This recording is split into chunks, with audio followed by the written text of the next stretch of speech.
Esto es un ladrillo, y dentro de él hay otro ladrillo. Puedes decir que los ladrillos son aburridos y feos, pero ser un ladrillo podría ser una buena cosa, porque esto es un ladrillo en un mundo de latas de aluminio.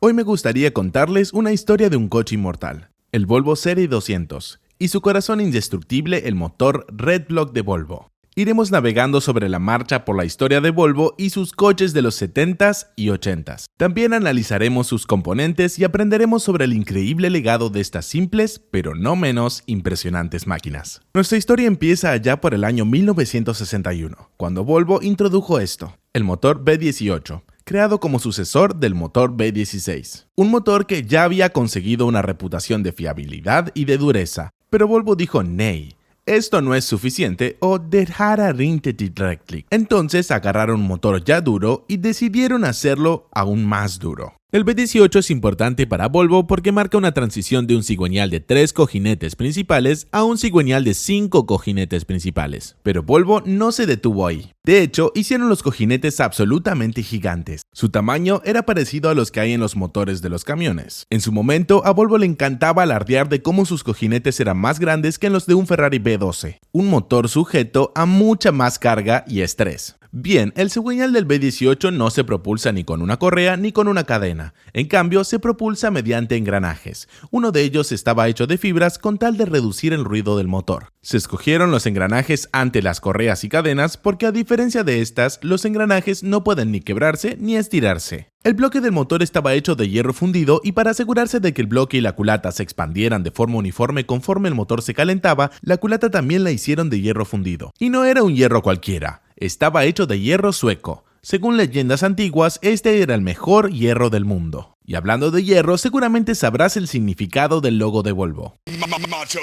No, en realidad, este es el símbolo antiguo del hierro. Y por cierto, esto es cobre. La calidad de las menas de hierro y la excelencia en la producción del acero ha sido motivo de orgullo para Suecia desde hace más de 8 siglos. Y la marca de Volvo refleja esto.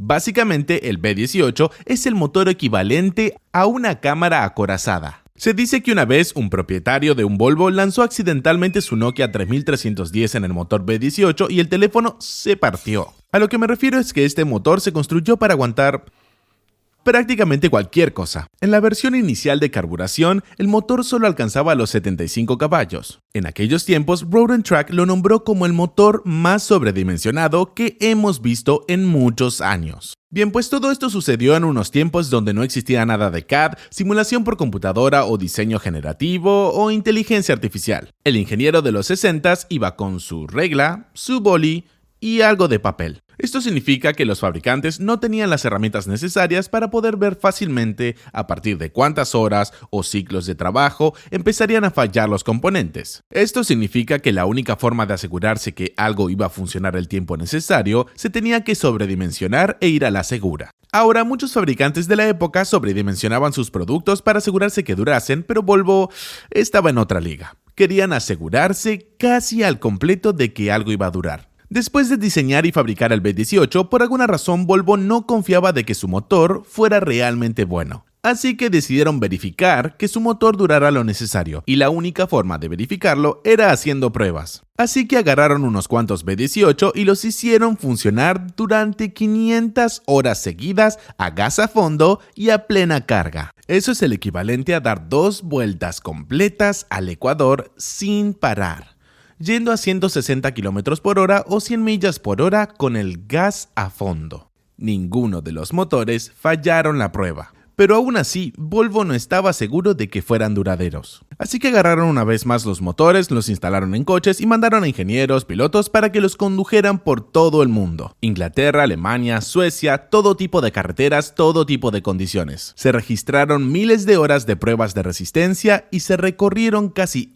1 millón de kilómetros. Ninguno de los motores fallaron la prueba. Finalmente, los ingenieros intentaron destruir los motores de alguna forma y esta fue revolucionándolos más allá de los límites recomendados de la línea roja. Sorprendentemente, los monstruosos componentes del V18 pudieron soportar de forma estable 7800 RPM antes de que empezaran a haber señales de daños permanentes. Finalmente Volvo estaba segura y decidieron producir masivamente estos motores e instalarlos en algunos coches de Volvo.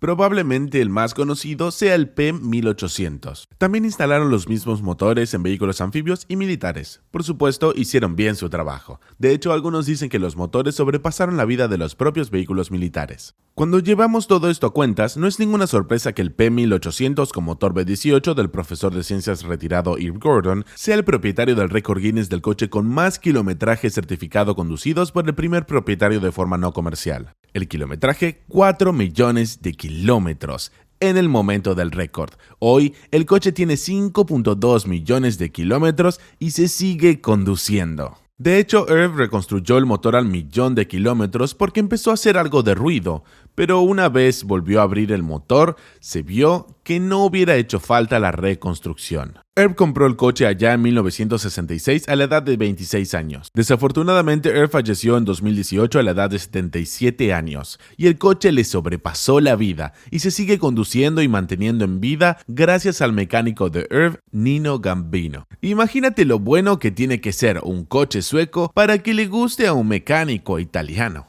Ahora, este enfoque y dedicación a la indestructibilidad que Volvo había establecido durante su experiencia con el motor V18 definirá a la marca en las próximas 2 décadas y media. En 1966 se hizo un gran paso hacia adelante con la incorporación de la serie 100. Y luego, en 1975, vino el pez gordo, la serie 200. Y con la nueva serie 200, Volvo incorporó un nuevo motor. El motor Redblock.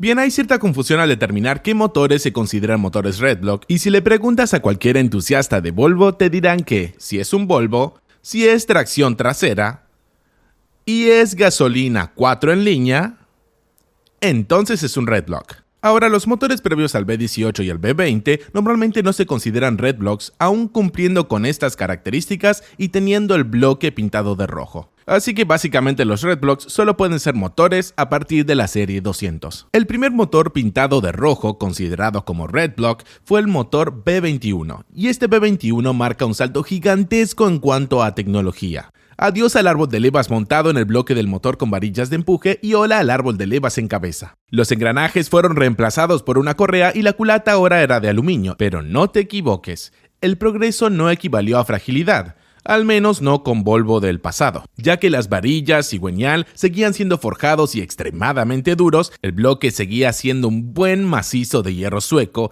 y todo lo demás seguía fabricándose con un coeficiente de seguridad bien grande. Así que esto seguía siendo un tanque, pero a diferencia de los motores que salieron anteriormente, a este le habían entregado un buen armamento para demostrarlo. Este coche es importante, porque con la serie 200, Volvo finalmente se empezó a dar cuenta de que la indestructibilidad tiene que equivaler a potencial. Los motores anteriores al V18 y V20 eran indestructibles, pero no estaban expuestos a prácticamente ningún estrés. En otras palabras, no estaban haciendo prácticamente nada con su indestructibilidad. Pero con la serie 200 y el Redblock, Volvo empezó a salir de su zona de confort obsesiva-compulsiva, finalmente haciendo algo con su indestructibilidad. Así que poco a poco los árboles de leva se fueron diseñando para mayor rendimiento, los inyectores de combustible empezaron a aparecer y luego ocurrió algo maravilloso: turbos.